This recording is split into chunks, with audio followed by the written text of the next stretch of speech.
I'm Rob Tracinski. This is Symposium, where we talk about the ideas at the basis of a free society. My guest today is New York Times columnist David French. Thanks for coming on, David. Thanks so much for having me. It's a joy to be here. Well, I wanted to talk to you specifically because you wrote something just recently that I thought was a very interesting sort of sign of the times, and that is talking about being canceled by your own church. So you describe that a little bit and talk about the issues there. Yeah, this is a wild story. So I was invited to speak as part of a panel. I wasn't the solo speaker. I was going to be one of four panelists at a pre-event at the Presbyterian Church in America's General Assembly. And it was going to be a panel talking about sort of helping how pastors deal with very polarized times. And so the reason why they reached out to me is because one, I long attended a PCA church. I'd been a member of the PCA for 15 years. Two, I had a lot of friends in the PCA, including within the leadership of the PCA, who reached out to invite me. And three, because I had been subject to an enormous number of attacks from the right and the left. So, and a lot of people don't know this who are on the right, that I've had a lot of attacks on the left, including recent attempts at canceling me from speaking engagements and canceling me from professorships and things like this. This is On something what that is specific grounds? mainly because of and this is ironic, Yeah. my small o orthodox Christian position on sexual morality. Okay. So they were canceling me on the far left because of my biblical orthodoxy. And then, so, but I had been attempted to, people had tried to cancel events of mine on the left, and people have attacked me viciously from the right because of my opposition to Trump and MAGA and support of vaccines and things like this. And so I've gotten it from both sides pretty intensely. I think the most threatening has come from the right, as far as physically threatening has definitely come from the right. But I've gotten cancellation attempts from both sides. And so a lot of pastors, frankly, feel caught in the middle as well. They'll have very angry factions in their congregations. And so I was trying to figure out, trying to help them sort out, how do you respond to that? And so part of the reason I was invited was because I had been right in the thick of polarization. And two things about that. One is I no longer attend a PCA church, and we'll get into why in a bit. But also, they were warned that the right on the PCA would attack me. And the response from what I heard internally was, no, that's fine. We know. And then I'm actually announced the far right of the PCA comes after me with both barrels. I mean, the full array of cruelty, malice, deception, dishonesty. A presbytery, which is a system of government within the Presbyterian Church, voted to try to have me removed from the panel. Somebody even did a parody song. It spread beyond the PCA. I trended on Twitter as a bunch of Baptists were trying to argue that I should be canceled from that different denominations panel. It was nuts. And it's never pleasant to trend on Twitter. It's happened a lot to me over the years, but it was no big deal. I mean, I knew this would happen. I thought that they knew this would happen. But then they react like they'd been shocked with a cattle prod, like, oh my gosh. And so they asked me if I wanted to withdraw. And I said, heck no. Like, I don't give in to bullies. If you're going to bully me, I'm just not giving in to you. And Well, so, and in a way, this response indicates why the panel's necessary. yeah. So no, I'm not going to withdraw. You invited me. They're lying about me, and I'm not going to yield to liars. I mean, what are we talking about here? This is absurd, right? And so I said, but I can't control what you do. You can do what you want to do. It's your own panel. So they chose to cancel the whole darn thing. And then to make it worse, they issued a statement blaming me. Said, the official who issued the statement said, had I known about the content of David's previous writings or how others had interpreted them. And I was thinking, how others had interpreted them. So number one, had you known what I'd written, give me a break. It's not like it was hidden under a bushel. Okay. You know, I I wrote for the National Review, one of the leading conservative journals. I wrote for the Dispatch, again, a leading conservative website. Then I was writing for the Atlantic and the New York Times. None of this was secret, like what I'd written about. Um, and then number two, the way people interpreted it.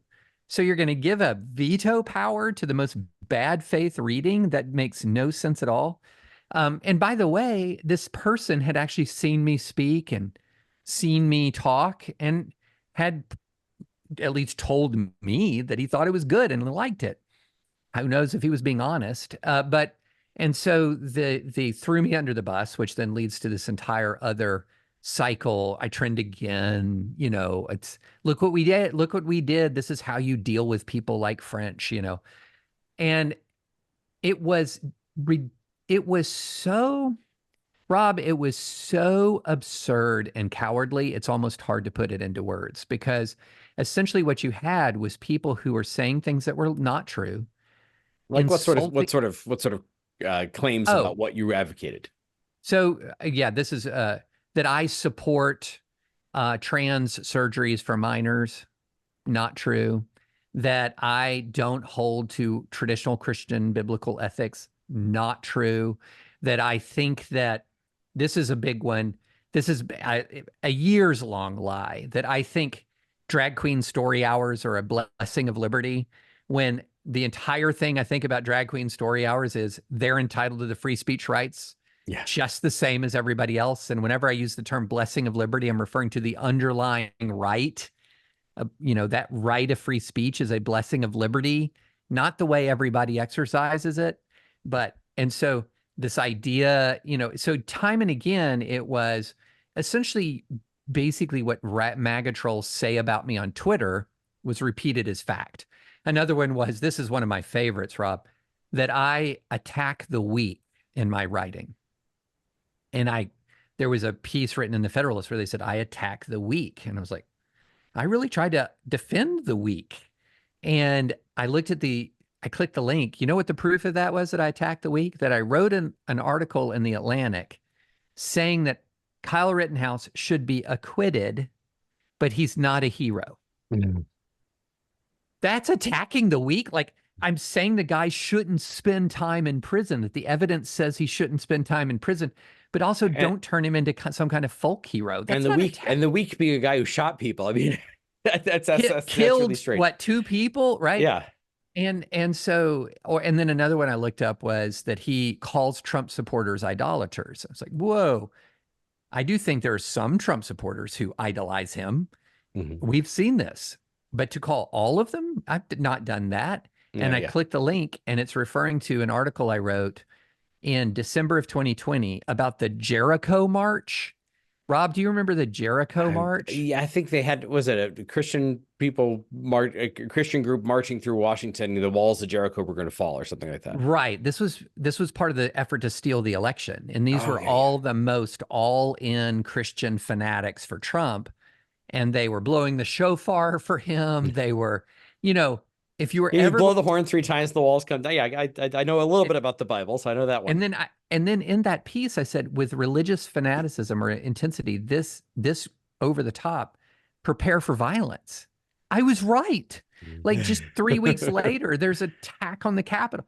So, it was remarkable. And by the way, everything that I'm talking about, it's hard for me to think in an area of law where you would call me a radical. I'm pretty conventional, originalist, conservative in my approach to constitutional law. I've been a consistent defender of free speech for my entire career. So if somebody says, what happened to David French defending the First Amendment rights of drag queens? I'm thinking, where have you been? I would have done that 20 years ago. Of course I'm going to do it now. And so, but what the fundamental beef is I'm not MAGA. I Right. alienated some people in the far right by supporting vaccines.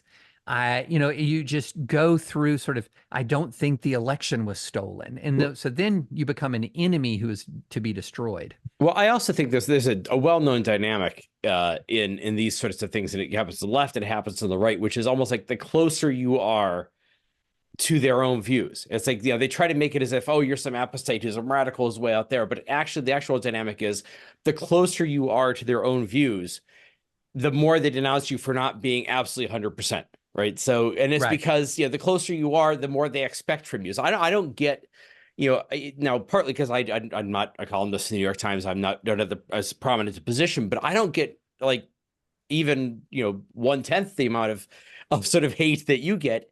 But I think it's because they wouldn't expect anything different from me. I didn't write for the National Review. I'm not a Christian, so I'm not somebody they would expect to be orthodox, so completely orthodox that you would join them in everything. And I think it's the fact that you are so orthodox in your views in those respects, in Orthodox Christianity, and in terms of being, a long established conservative, so that for you not to go MAGA is like a special challenge to them.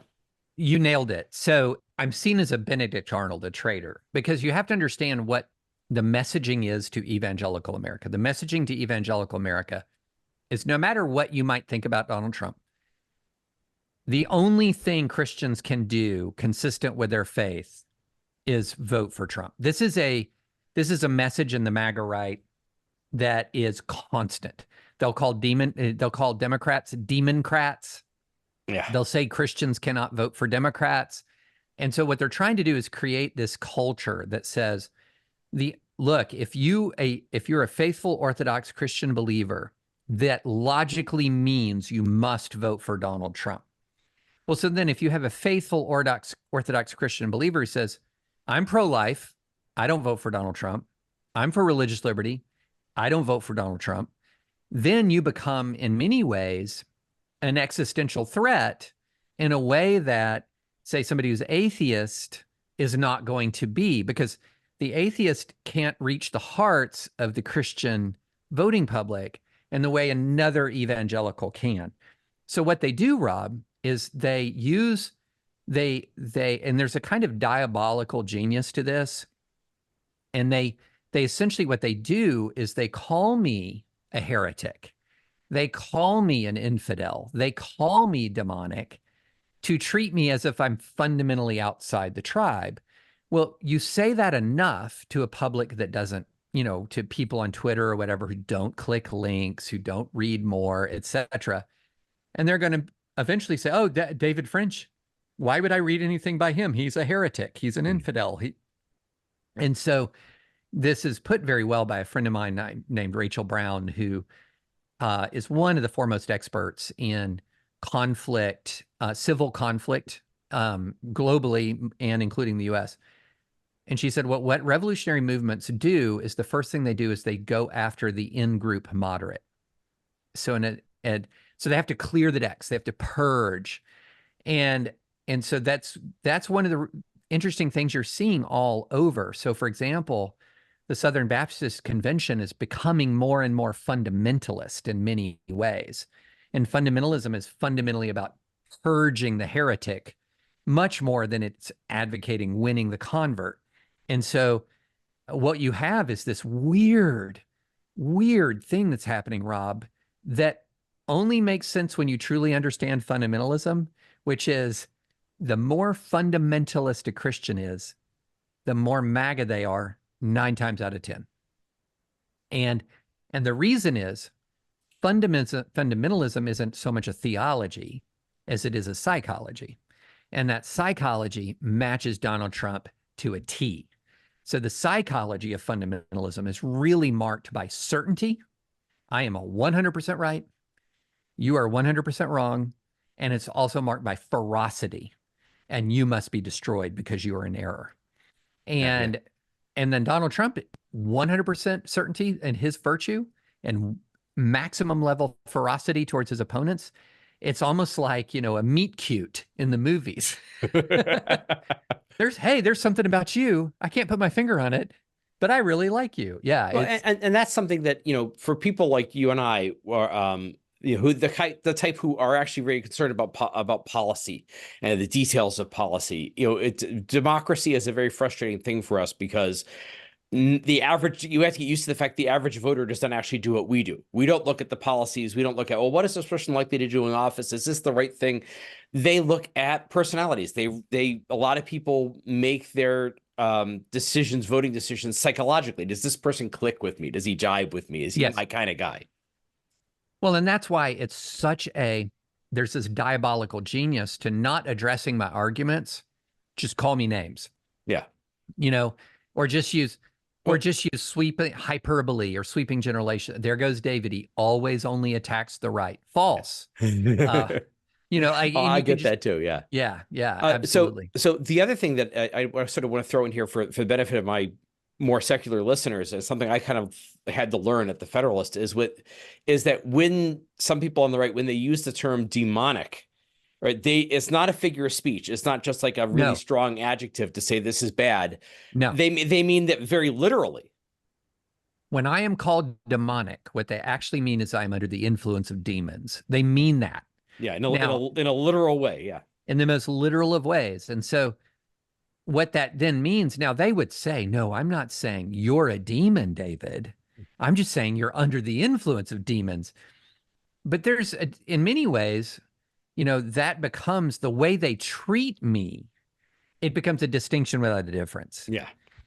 So whereas scripturally, like if somebody was actually under demonic influence, you're seeing scripture instances of demonic possession and things like that. The goal is to free the person from the demonic possession. In MAGA world, it is not that at all. It's just that guy is under demonic influence. Flee from him, run for him, destroy him, annihilate him, and just and so it becomes fundamentally dehumanizing. I also think it serves a goal of eliminating rational debate and persuasion from the discourse. Because if somebody's under control of a demon, if somebody has made a mistake or has a wrong idea, then you can say, oh, well, if I just address the right argument to him. But if you're under the influence of a demon, arguments aren't going to matter, right? No, I just have to be defeated, demolished, destroyed, run out of the public square, right? And, and then what ends up happening is this sense becomes so pervasive that somebody is demonic or cruel or a wolf. A wolf is another word that's used a lot. That then people who should know better become completely convinced of all of these attacks. I'll tell you a story that's very indicative. And by the way, Rob, I would suggest you take this tactic yourself when somebody comes at you.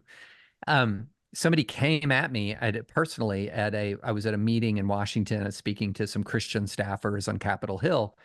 And this woman who actually happened to be an executive at a conservative think tank comes up to me pretty hostilely and says, I'm here to pick a bone with, I have a bone to pick with you about your position on trans issues. And I said, okay, I'm happy to talk to anybody. I don't think I know everything. I'm happy to engage with thoughtful critique. I said, but I'm happy to have that conversation. But before we have it, what's my position? And what came out of her mouth was total fiction. I mean, total fiction, rebutted by my own writing. Okay. And so I said, well, where did you get this idea? And she said, well, Twitter, Matt Walsh, other people. And I'm thinking, why wouldn't you read me before you talk to me? I mean, isn't this basic? But then with the PCA situation, these articles like in the Federalist and American Reformer, open letters, they just spread like wildfire rather than reading my own words, right? And it's actually amazing how this happened. But one of the things that I had said, one of the issues that we had, we actually left the PCA and we now attend a wonderful multi-ethnic church in Nashville. But one of the things I had talked about was awful racial incidents that we'd experienced in the PCA. Our youngest daughter is adopted from Ethiopia, and there were some awful racist experiences that we had. I mean, a member of the church says to my wife, why didn't you adopt from Norway? A teacher at our kids' church school, the school attached to our church, says, what'd you do? Buy her for a loaf of bread? We had teachers used the N word, you know, to describe the very few black students in the school. You had students saying to her face things like, hey, you know, I'm glad slavery's over, but it was good because it taught you people how to live in America. Or, you know, I can't come play at your house because my dad says it's dangerous where you live. This is like my house, right? And that's only partial. And then men would come up, and this was a weird thing, Rob. When I was out of town, and I have a lot of speaking engagements and I travel too much, quite frankly, um, people would come up to my wife and confront her about me. I mean, we once walked into a game that my son was playing at his own church Christian school, and a family stood up and turned their backs to us, who were members of our church, not over Trump. Rob, this will blow your mind. Over Roy Moore. Okay. And so, and look, unfortunately, David, I was at the Federalist when they published that piece defending Roy Moore. oh, I remember that. Yeah, the one that went after me in support of Roy Moore. Yeah. And so, you know, and this was not all the time, and it wasn't every time. And and our pastors were very supportive, and our close friends in the church were very supportive. We're still close to so many people in the PCA. There were wonderful people there, wonderful. But as wonderful as they were, we reached a point where we couldn't be sure when we drove to church if we weren't going to be angrily confronted by somebody over Donald Trump.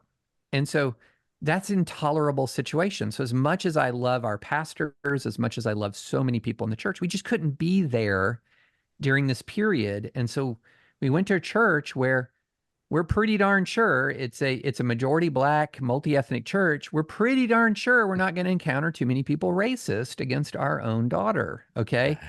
And so we left because of all of this bullying. And then the bullies say, well, look, he left. And you think, wait a minute, this is not the way this is supposed to work at all. You don't bully somebody out and then get to have the privilege of saying, well, they're not one of us anymore, so why are they talking? Well, David, you have to understand there'll be fewer but better Presbyterians. Oh man, it's really interesting, you know, as the SBC has become more fundamentalist, it's gotten a lot smaller. You know, the PCA has so far been pretty fine. It's very small denomination, like 390, 400,000 people, and it's maybe grown a little bit. But there are cracks and strains in the PCA that really threaten to fracture the whole denomination. And so what's happening is within the evangelical church, there is a fundamentalist evangelical divide. And it used to be, if you're talking about the 40s and 50s, the two churches, the evangelical world represented by, say, Billy Graham, which biblically orthodox in Christian faith, but much more open to engaging the world, and much more, I would say, humble about many of their political commitments and things like this. Very different from the fundamentalism, and that was personified by Bob Jones and Bob Jones University. But what's interestingly happened is over the growth of the moral majority, the growth of political Christianity has merged fundamentalists and evangelicals so much so that they're now all side by side in the same congregations. And so what's happening in the American church right now isn't a conflict between the way the media will talk about it often when it talks about like Southern Baptist conventions between conservatives and moderates. There are so few moderates in the SBC. Everyone's conservative there, or almost everyone's conservative. It's between fundamentalists and evangelicals, which the conflict there is less theological than it is characterological, dispositional, temperamental. And so that's the fight. And I'm very much in that evangelical wing, and the fundamentalists cannot abide it.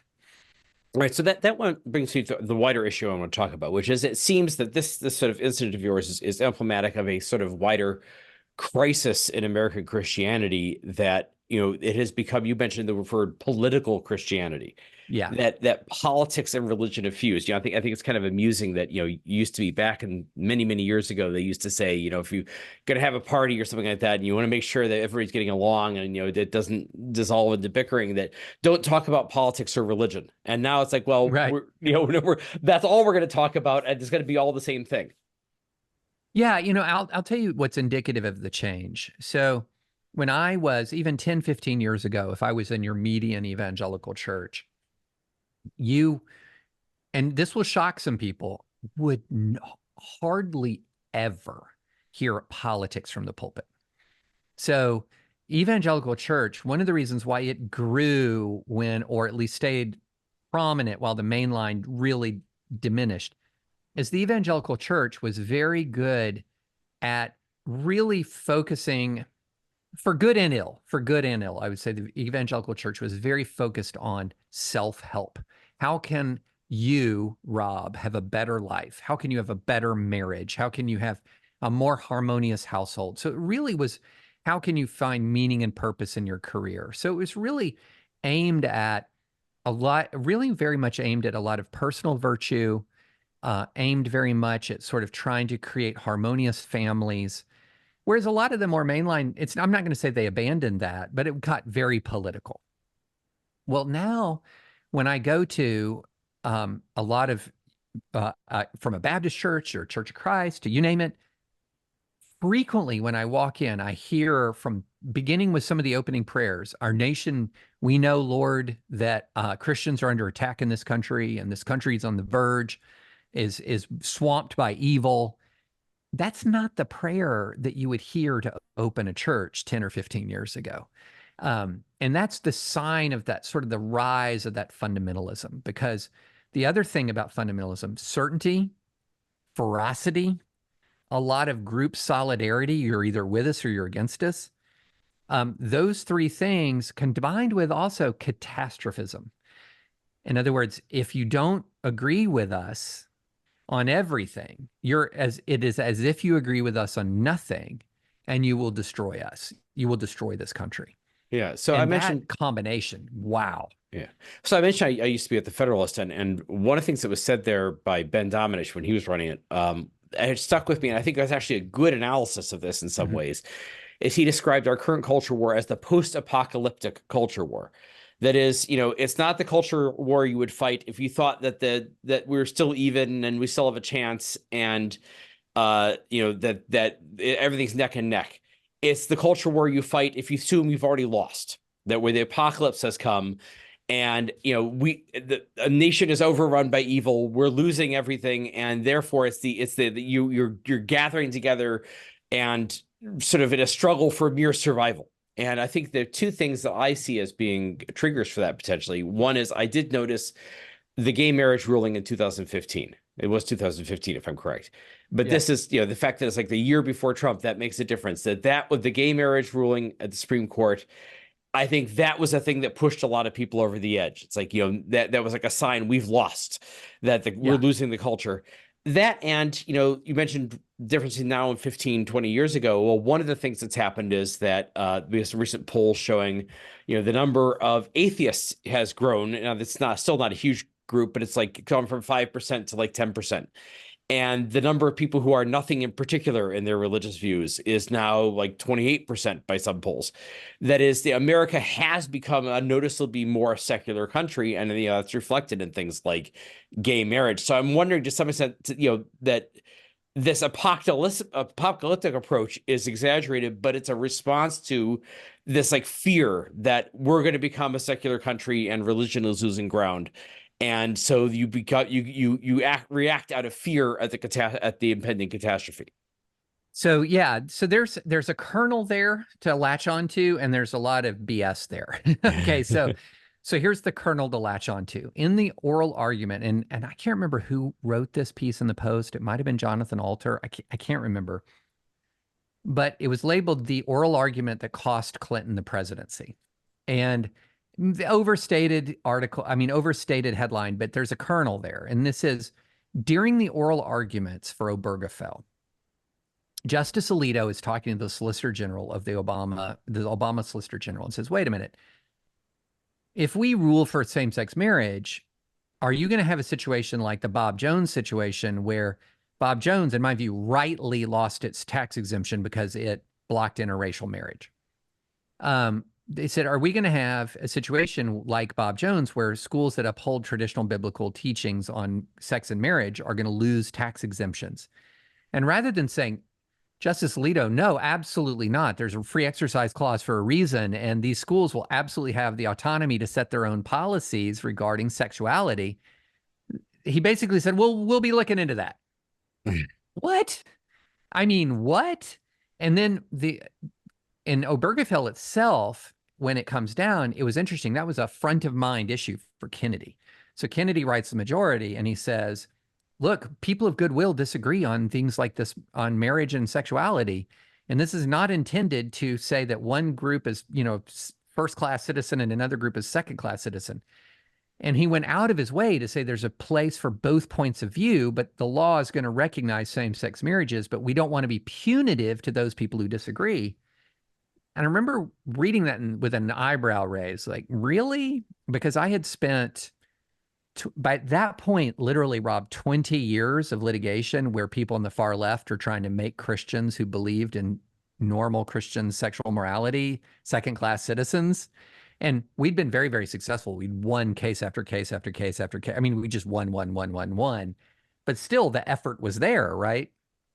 And so I was like, really? But then it turns out that it's hard to think of a single religious liberty loss in the Supreme Court between 2015 and 2024. I don't think there's been one. Yeah, absolutely. And that's something that, when I think about when in 2015, when it happened, I said, well, look, again, traditional Christian morality is that's not, I'm not motivated by that. But on the other hand, I did have that concern about religious liberty. I said, and I saw there were attempts, and the bake the cake kind of thing, where there were attempts to say, okay, now we're going to use this, now that gay marriage has the imprimatur of the state, we're going to use it to force people to go against their conscience. And I thought that was a real genuine concern. But what's happened since then has been what's been 9 years. And as you point out, there has not been a significant case where that has actually turned out, that fear has turned out to be founded. Yeah. And so, I was very nervous about the religious liberty impact. And then you've seen win after win after win, to the point where the argument of more mainstream gay marriage supporters like Andrew Sullivan or Jonathan Rauch that you can have gay marriage and religious liberty side by side has been vindicated. They were correct. You can, in fact, have religious liberty and gay marriage side by side. Those two, and they always could have. I mean, it was, the far left was really overreaching in trying to essentially label anybody who had a different sexual morality as them as if they were the equivalent of racists. Why? That's always been just one. I'm not going to deny for a moment that there aren't people who are true bigoted homophobes. They exist. They're all over the church. I've seen them much more clearly now. The raw hostility towards LGBT people as people is gross that I've seen. But it's also not the case that sexual morality, a dispute about sexual morality is the same thing as a dispute about the superiority or inferiority of races. They're not the same. It's a category error to describe them as exactly the same. And so people in this country can disagree in good faith about sexual morality. There is not one state-approved sexual morality. And so always it's been possible, and in fact, we have to do it if we're going to be a truly pluralistic country, to accommodate competing religious values. That's what the free exercise clause, the combination of the Establishment Clause and the free exercise clause are all about. And so this has always been something possible. And myself, Rob, just, I've written about this. I went through I call it a flip on same-sex marriage on this very basis. So I was originally in the Jonathan Rauch, Andrew Sullivan camp that said, look, we can have same-sex marriage and religious freedom right side by side. There's no conceptual reason we can't. Then, as I began to litigate a lot of these First Amendment cases, and I saw this rising tide of people on the far left who said, nope, we cannot have Yeah. same-sex marriage and religious liberty. And I was like, I'm not going to go for that bargain. I'm not going to eliminate the First Amendment here for religious believers. And then when it became clear to me that, yes, in fact, the way the law was developing, that we could have same-sex marriage and religious liberty in the same, that's when I wanted to support the Respect for Marriage Act, which was a very tangible way of saying we can have the two at the side by side, because the Respect for Marriage Act protects same-sex marriage and it protects religious liberty. It's a classic win-win pluralistic compromise. Right. Well, there's another thing I wanted to mention in terms of the sense of crisis in the church, which is I hesitate to bring this up because we could spend another hour just talking about this. So I want to cover it briefly, but it's the fact that also there has been a wave of sex scandals within the church. Yes. And there's some guy who died, a pastor who died recently, who had the notorious case of this. And Ravi Zacharias. Right, that's right, that's it. And the thing about it is that it, as with the Catholic Church scandal, same thing in the Protestant Church in America. The scandal wasn't that, some one particular person acted badly. It was the fact that they were protected by the church, by the institution itself, and often, shielded from consequences and, allowed back in and that kind of thing. So do you think that's also had an impact in this sense of being under siege, that, that when you have this set of scandals within the church, rather than cleaning out your own, removing the beam from your own eye before putting out the mote in somebody else's, that you go on the defensive and you think, it adds to the sense we're under attack. So I'm so glad you brought that up, because that is an element of this that very few people inject into the overall conversation. So it has had a splitting effect internally in the church in a pretty dramatic way. So what I would say is, for a minority of people, and I would call myself in this minority, it has stripped much of the church of any moral high ground, as it has sort of inveighed against the culture. So the church I grew up in, it's not that it was scandal free. What I would say is the church until recently was much more effective at covering up all its scandals. So in 2015, all the depth of Jerry Falwell Jr.'s corruption was not known. We did not know how rife the Southern Baptist Convention was in sexual abuse and cover-ups. We did not know that Ravi Zacharias, the leading apologist in evangelicalism, had been subject to these so many accounts of sexual abuse that were incredible, with extraordinary amount of evidence. We did not know that the biggest Christian camp in America, or one of them, Kanakuk Camp, had harbored and covered up abuse at scale. We did not know so much of this. And so for those of us who've learned it all, it's really been what I would call, and I'm going to throw some scripture at you, Rob, I hope you don't mind. It's been a real 1 Corinthians moment where Paul tells us, who are you to judge those outside the church? The Lord will judge them. But as for you, expel the wicked from among you. Okay. So he's very clearly saying because he's talking about, in the Corinthian church, he had uncovered some gross sexual scandal in the Corinthian church in the first century. And he was saying, you're doing stuff that even the non-believers, the non-Christians, find revolting. And a lot of these scandals in the church, lots of non-Christians rightfully find them gross and revolting. And they say, you're harboring stuff that's gross and revolting, and you're judging the people outside the church. And for me, that was like a scales fall from the eyes moment. But for the most part, Christians have looked at those things and they've said, and it has exactly contributed to that thing you're talking about, that feeling of being under siege. It's not that they necessarily deny that Jerry Falwell Jr. did this or whatever. It's just that they say, well, there's just a few bad apples. But they don't even pay attention to the sheer raw extent of these scandals. The years, the cover-ups, the damage, the sheer number, Jerry Falwell, Ravi Zacharias, some of these other individuals, they weren't freestanding solo acts. Right.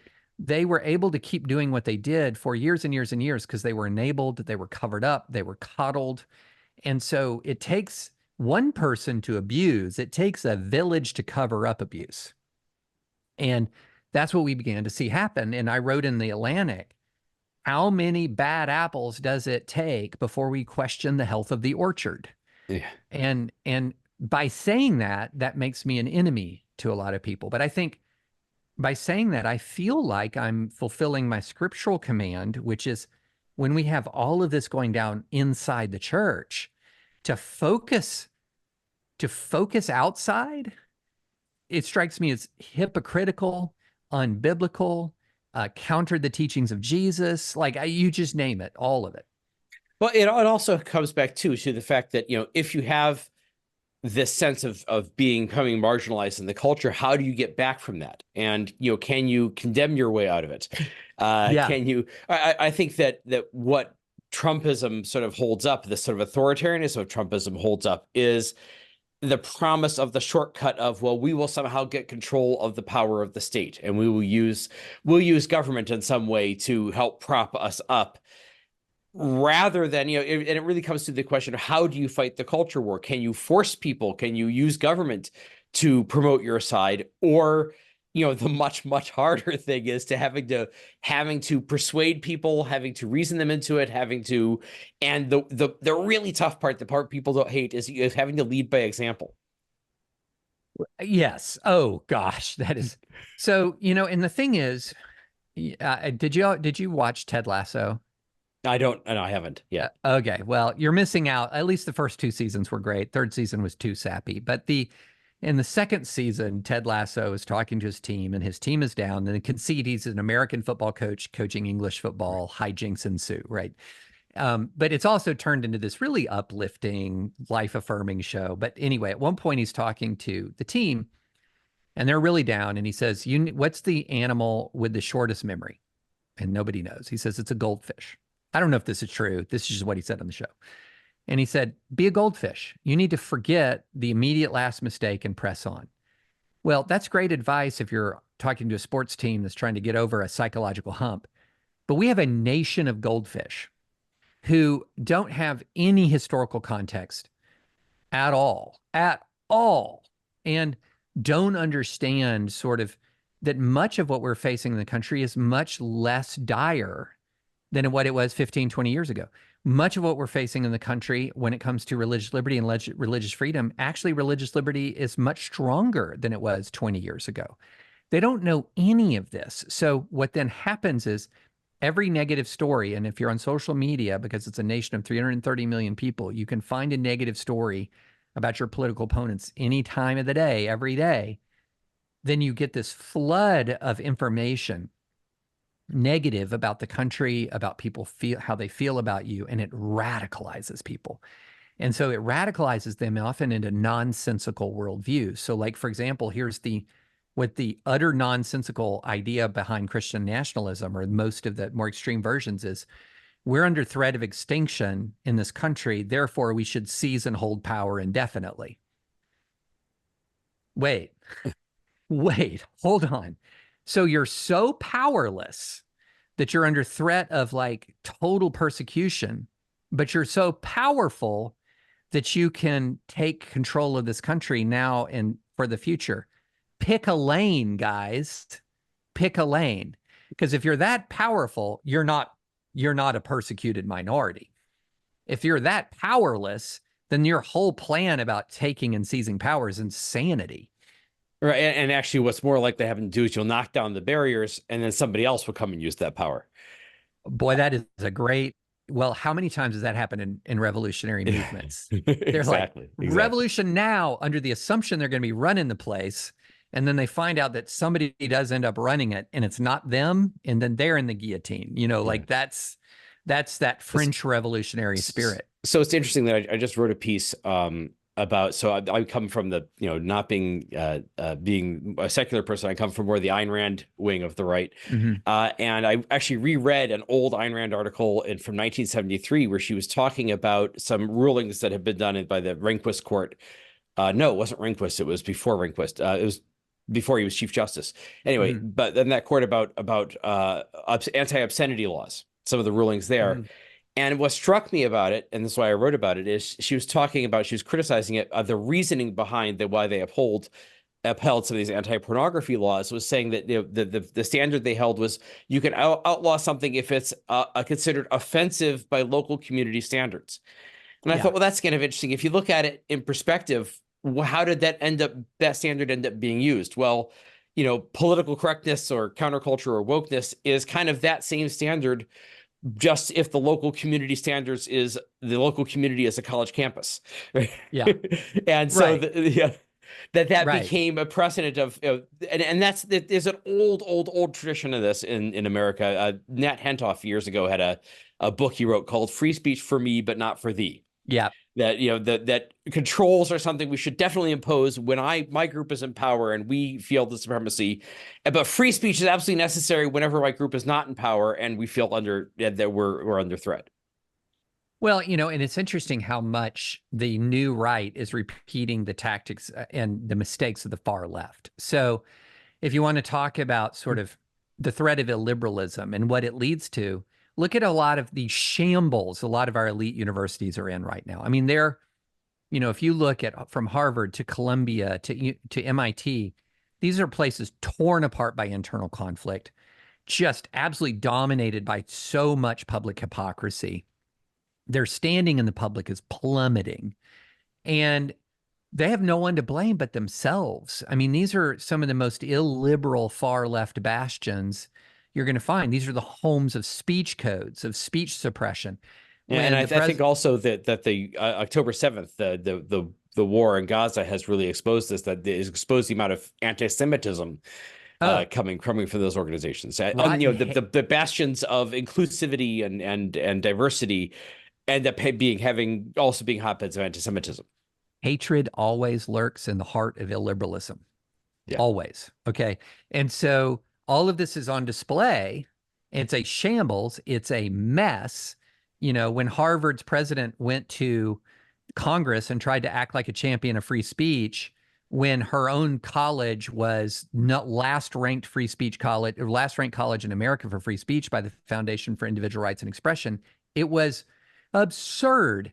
And so what a lot of these Christian nationalist new right types are saying is, what they're doing? I want me some of that. I want to be like that, because they're under the delusion that it's actually working for them, that it's working for them. It's not. It's self-evidently not working for them. And in fact, one of the cardinal characteristics of the university environment for the last 15, 20 years is they just lose lawsuits all the time. And so, this idea that looks at the dysfunction of the far left, the dysfunction, and says, that's our plan. That's what you've seen on a lot of the far right. Well, and the other big example we've seen in the last couple of years is, the George Floyd protests and the defund the police movement, and how that completely backfired. And actually, I think, the tragedy of it is that it kind of derailed actual police reforms that could have been done that would have helped. And instead of getting some sensible police reforms, what you ended up is, the far left took it over and said, no, we want defund the police. And you made it worse. And they comprehensively lost the public debate and all of that. It's really fascinating. There's an alternative history of 2020 that does not include the far left defund the police movement and does not include the riots. And that Biden wins by 10 points, I think. And that MAGA is just gone. Like MAGA is wiped out electorally. But what happened, and a lot of Democrats will tell you this, is that the violence in the streets in 2020 that came from the far left and the defund the police movement, that for a while, they were so aggressive and strident that if you were center left if you were from the center all the way and you defied the defund the police people, they would swarm you, as if you were outside the pale and should be canceled now and forever. And so that movement, a lot of smart Democrats know, and there was even a lot of bitterness in the congressional delegation within the Democratic Party over this, that this my representative at the time, Abigail Spamberger, was known for that, for saying this is destroying us. She almost lost her reelection because of it. She was right. And so, but what ends up happening is, I'm not equating the left and the right here, because the one distinction between the far left and the far right is that the far right actually has their absolute number one champion as the Republican nominee. And the squad on the far left of the Democratic Party really, they punch way above their weight on social media, but they don't run the Democratic Party. I mean, they do not run the Democratic Party. And so there is a far left that has disproportionate sway, particularly in academia. On the far right, it just dominates the GOP at this point. I mean, it has the whip hand in the GOP. So there are differences there, but both the far right and the far left have very similar characteristics. And guess what? Most people hate those characteristics that the far left and the far right share. So what do you think is to sort of wrap this up? What do you think is the route back in terms of not just the basically healing the flaws within for the American Christianity, but also for the conservative movement? What is the route sort of back to a more sensible and less self-destructive advocacy? There's a piece in the Unpopulist recently talking about, there used to be something called responsible conservatism, and it really did exist, but we don't have that now. How do we get something like that back? I'm going to disappoint people because I don't have a 5-point plan. I have a 1-point plan, and it's really hard. Okay. The 1-point plan is the center has to hold. And by that I don't mean the moderate center. I mean the moral center of America. And I'm referring to this, very famous poem called The Second Coming by William Butler Yeats. And this is about the interwar period between World War I and World War II. And it says, things fall apart, the center cannot hold. And it goes down and it says, the ceremony of innocence is drowned. The best lack all conviction, while the worst are full of passionate intensity. I can't think of a better, one sentence summary of our current moment. The best lack all conviction, while the worst are full of passionate intensity. How many times have we seen people who know better doing the wrong thing because of the fear of the worst people? How much have we seen this? How much have we seen the people who know better backing entirely out of politics because it's just too rough, bad, awful, terrible? There's too many bad people in it. Individually, each one of those decisions is rational. So if you have a congressman who, when Peter Meyer was talking after he cast the vote for impeachment, how some of his colleagues wanted to vote for him for impeachment also. They were afraid for their families. And so any given individual, there's a lot of reason for them to step back. I was talking to a doctor the other day, great guy, who said, I stopped engaging on politics entirely, no social media, no cable news. My blood pressure is lower. I'm a better husband. I'm a better father. And I thought, good for you, because he's a great guy. Bad for us, because another great guy has checked out.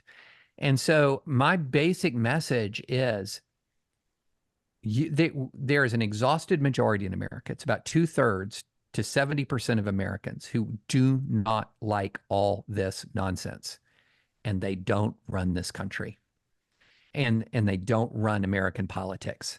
Now, I do think Joe Biden, for all his many flaws, is not in the far left. And so I do think that we do not have a far left president. But when I say do not run this country, I mean do not run sort of the terms of our political debate and discourse. They do not dominate. And so the bottom line is, if we want to save this country from the extremes, the moral center has to resist. And if it doesn't, we can lament and we can wring our hands and we can be as sad about it as we want to be. But what did we do to stop it other than wring our hands and be sad? And so this is why, one thing that's so discouraging, to circle back to the cancellation, most people in the PCA do not agree with the far right MAGA Christian nationalists. They would not lift a finger to stop this bullying and nonsense, outside of a few people who did so, writing letters and things like that I appreciate. Instead, a lot of that majority said, well, I'm not going to get involved for the peace of everything. I just wish this would go away. But what you do is you then hand control to the worst, who are full of that passionate conviction. And so this is what ends up happening. And Rob, I know you know this. I know a lot of people know this, Mitt Romney, my friends Jonah Goldberg, like Steve, like the Dispatch crew. Like we can list the names that the people who have tried to maintain the center, to hold that center, which again is not an ideological place, it's a moral place, the moral foundation center. What you find is you look around and you don't find many people around you. You just don't. And the other side, which ironically enough represents the minority, looks around and they have legions that are supporting them. And we have legions. They just don't step forward. Well, So yeah, my more optimistic view of this is that we're going to end up with a sort of silent majority situation, right? Where yes. there's was it the famous thing about how could Nixon have won? I don't know anybody who voted for him. Well, you probably knew lots of people. And actually, I looked it up and I found out, that's from Pauline Kael, who's a writer for the Yeah, New Yorker. And the thing is, Nixon won Manhattan. The borough of Manhattan. If you look at the electoral results, he won a majority there. So she clearly knew a lot of people who voted for Nixon. totally. They just didn't say that to her because they didn't want to get yelled at. And so I think, the good news is I think we do have sort of a silent majority situation where when it comes down to it, the people who shout the most on social media aren't actually going to be, that's not going to be reflected in how people vote. However, I also think you have an excellent point that silent majority can be so silent that it doesn't sort of You don't promulgate even know itself. they're there. Yeah, You don't even, and that it yeah, doesn't promulgate itself, that it doesn't give more courage to people within the institutions. And so I do think that, and this is part of my mission here at Symposium, which is that trying to give a name and a cause to that moral center, as you put it, and make that a positive cause for which people feel they need to have some passionate intensity and stand up for. yeah, absolutely. There needs to be inspiration for the moral center. There has to be leadership for the moral center. And look, I think Biden is preferable to Trump, but I do not think that an 81-year-old man who it's got a lot of his instincts are to capitulate to the far left more so than to reach out to gettable people to his right. Um, I don't think that's the guy who can really win the kind of victory that could signal a turning of the page. And it's sad, Rob, because I think we're ripe for that. I think if the Republicans had nominated Nikki Haley, they'd be up 10 right now. I think if the Democrats had a standard bearer like a Scott Shapiro from Pennsylvania or what, they'd be up 10 right now. Like people are hungry for someone who is not beholden to the extremes, but that's not, again, Biden is not as he is not a figurehead of the extremes in the way Trump is, but he has other maladies and political impediments. Principally among them, he's 81 years old, and he's not, and a lot of Americans don't have a lot of confidence that he's up for the job. And I don't know what he can do about that between now and the election. Well, And I so, think also that for his whole career, he's been the man in the middle. He's been the guy who yeah, sort of navigates between the extremes, mostly within his own party. man in the middle of the Democratic Right, Party, exactly. not the man in the middle Right. of America. Right. He is Mr. Centrist Democrat, and whatever the Yeah. center of the Democratic Party is, that's what he's going to try to be. And as the party has a wing that has gone way far off to the left, he's moves just a little to the left while also still not going too far away from the moderate Democrat. Yeah. So yeah, but I'm going to throw a Bible verse back too, which is "Place not thy trust in princes." So I think that if we're waiting for the right political leader to come along, we're going to be disappointed. And maybe I think that's the wrong approach to begin with. That it has to start with us. It has to be something that if the country does that, then we will find the right political leaders for it. Well, right. And that's why I emphasize so strongly the us part of this equation. You're just not being a good citizen if your basic plan is I'm waiting for somebody else to come riding over the horizon. Not all of us are called to the political public square. Not all of us are called to engage in online political combat or whatever. But what we can at the very least do is rouse ourselves to go to a voting booth and vote for a better person over a worse person. And we have a lot of people who come into these general elections after looking at a primary result and going, What did they do to us? And I'm thinking, you could have been a part of that decision-making process. You could have done it. And just a ton of people don't do it. And then we also, gosh, a lot of our extremism is just directly our own fault. We're not curious. We don't, when I hear someone say, I do my own research, the first thing I think is you do not do your own research. You follow where the memes lead you, right? And then we have a lot of people who have become extremists in part because they've willingly allowed themselves to be led by the nose through some of the dumbest, worst arguments you'll ever hear. But they don't do the independent work to know that those are dumb and bad and weird arguments. And look, I get it. People are busy. They've got a lot going on. They cannot be political experts. But at the very least, try hard, if you're going to go cast a vote, to listen to responsible, knowledgeable, ethical voices rather than the ones that tell you exactly what you want to hear. Right. That's our own responsibility. Each of us has it. I have it. You have it. We all have it.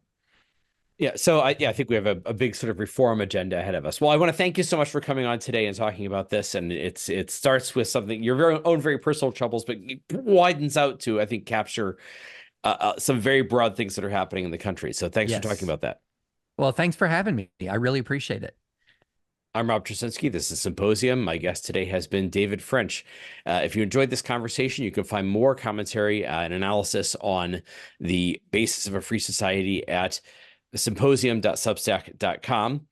And you can also please like us and follow us on YouTube or on your favorite podcasting platform. Thank you for joining the conversation.